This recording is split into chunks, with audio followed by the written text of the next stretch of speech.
जिस ब्रिटेन ने कभी भारत पर राज किया था, आज उसी की धरती पर भारत के प्रधानमंत्री उतरेंगे, लेकिन इस बार झुकने नहीं बल्कि अपनी शर्त मनवाने। और उसी दिन यानी कि आज 23 जुलाई या फिर कल 24 जुलाई को भारत ब्रिटेन के बीच में FTA जैसे ऐतिहासिक डील पर मोहर लगने वाली है, जो पिछले 3.5 सालों से फंसी हुई थी। और ये डील ऐसे समय में हो रही है जब अमेरिका और यूरोपियन यूनियन भारत के ट्रेड को घेरने और उसको तोड़ने की कोशिश में लगे हैं। लेकिन सारी चालें उनकी अब नाकाम होती दिखाई देंगी, क्योंकि भारत अब केवल बाजार नहीं, नीतियों का निर्माता बन चुका है। खास बात तो ये देखिए, ब्रिटेन में तब से लेकर अब तक जब से भारत FTA की बातचीत कर रहा है, 3 से 4 प्रधानमंत्री वहाँ बदल भी चुके हैं, लेकिन भारत झुका नहीं है। आज वही भारत अपनी शर्तों पर यह डील करवा रहा है, जिसकी चोट अब सीधे वॉशिंगटन से लेकर ब्रसेल्स तक सुनाई देगी। और ये बहुत ही इंटरेस्टिंग रहने वाला है, क्योंकि ये सिर्फ एक समझौता नहीं बल्कि 3 सालों की पेशेंस, 14 राउंड की रणनीति और दुनिया को दिया गया एक बोल्ड मैसेज है। क्योंकि यहाँ वेस्ट और चीन भी ये मान चुके थे कि भारत ब्रिटेन के साथ डील फाइनल नहीं कर सकेगा, लेकिन वक्त बदलते देर नहीं लगती और भारत ऐसे समय में ये डील पूरी करने जा रहा है जब वेस्ट का नेक्सस भारत को तोड़ना चाहता है। वहीं जब ब्रिटेन में बोरिस जॉनसन प्रधानमंत्री थे, तब उन्हीं के समय में FTA की बातचीत औपचारिक रूप से शुरू हुई थी। फिर लिज ट्रस्ट आती हैं, लेकिन उनका कार्यकाल महज 45 दिनों का ही था, जो कि ब्रिटेन का सबसे कम समय तक का रहने वाला प्रधानमंत्री था। तो यहाँ भारत को तब मौका ही नहीं मिला। फिर अक्टूबर 2022 को ऋषि सुनक की एंट्री होती है और इनके तार भारत से जुड़े होने के कारण ये लगने लगा था कि ये डील इस बार तो हो ही जाएगी। लेकिन डील बहुत नज़दीक तो आई, लेकिन चुनाव की वजह से FTA साइन नहीं हो सका।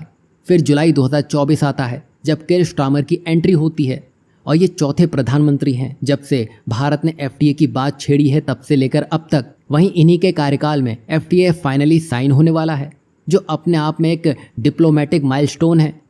यही वजह है कि भारत के 99% प्रोडक्ट को ब्रिटेन में ज़ीरो ड्यूटी की एंट्री मिलने वाली है, जो भारत की ताकत और नेगोशिएशन की रणनीति को दर्शाता है। मतलब भारत का कपड़ा, मशीनें, इलेक्ट्रॉनिक्स सब कुछ अब ब्रिटेन में फ्री एंट्री के साथ बिकेगा। वहीं इन सब में ब्रिटेन को क्या मिला? उसको भारत का एक बड़ा मार्केट मिला है, जिसके लिए वो ब्रेग्जिट से बाहर निकलने से पहले से ही सोच रहा था। वहीं यहाँ yoga experts, Indian chef, IT professionals अब आसानी से ब्रिटेन का वीज़ा पा सकेंगे। साथ ही भारतीय प्रोफेशनल्स को ब्रिटेन में 3 साल तक सोशल सिक्योरिटी टैक्स नहीं देना होगा। इससे हर साल 4,000 करोड़ की भारत को बचत भी होगी, जो सीधे भारत की जेब में जाएंगे। वहीं स्कॉच विस्की और जिन पर 150% का टैक्स घटाते हुए उसको 75% और फिर 10 सालों में 40% तक लाया जाएगा, जिससे बाजार में ये प्रीमियम ड्रिंक्स अब ज़्यादा सस्ती मिलेंगी। साथ ही एस्टन मार्टिन, जैगुआर जैसी ब्रिटिश लग्जरी कारों पर टैक्स घटाकर 10% कर दिया जाएगा, मगर कोटा लिमिटेड रहेगा, यानी कि इस पर भी भारत का कंट्रोल बना रहेगा। और इन सब की वजह से ब्रिटेन की GDP को हर साल 4.8 बिलियन पाउंड यानी कि 56,150 करोड़ का बूस्ट मिलेगा, वो भी भारत की ही शर्तों पर। वहीं ब्रिटिश कंज्यूमर्स को भारतीय माल सस्ता मिलेगा, जिसका सीधा फायदा हमारे व्यापारियों को ही मिलेगा। वहीं 1000 से ज़्यादा भारतीय कंपनियां ब्रिटेन में काम कर रही हैं, जो 1 लाख से ज़्यादा लोगों को नौकरियां भी दे रही हैं, जो 1.73 लाख करोड़ का निवेश कर चुकी है। वहीं ब्रिटेन में भारत में 3.11 लाख करोड़ का निवेश किया है और वह भारत का 6वां सबसे बड़ा निवेशक भी बन गया है। वहीं PM मोदी 4थी बार ब्रिटेन जा रहे हैं और इस बार बात सिर्फ व्यापार की नहीं, एजुकेशन, एनर्जी, सिक्योरिटी, हेल्थ जैसे क्षेत्रों में भी नए समझौते होंगे।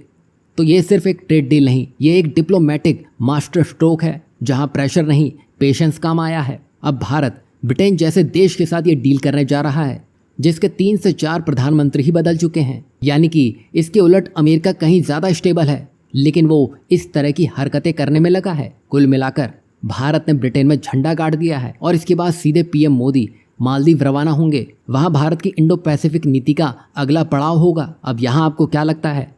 क्या भारत को अब सभी FTA डील्स अपनी शर्तों पर ही करनी चाहिए, चाहे सामने कोई भी देश हो? कोई से हमारा मतलब अमेरिका या यूरोपियन यूनियन ही क्यों ना हो? इस पर आप अपनी राय ज़रूर दीजिएगा और हमारी वीडियो पसंद आई हो तो एक लाइक ज़रूर कर दीजिएगा।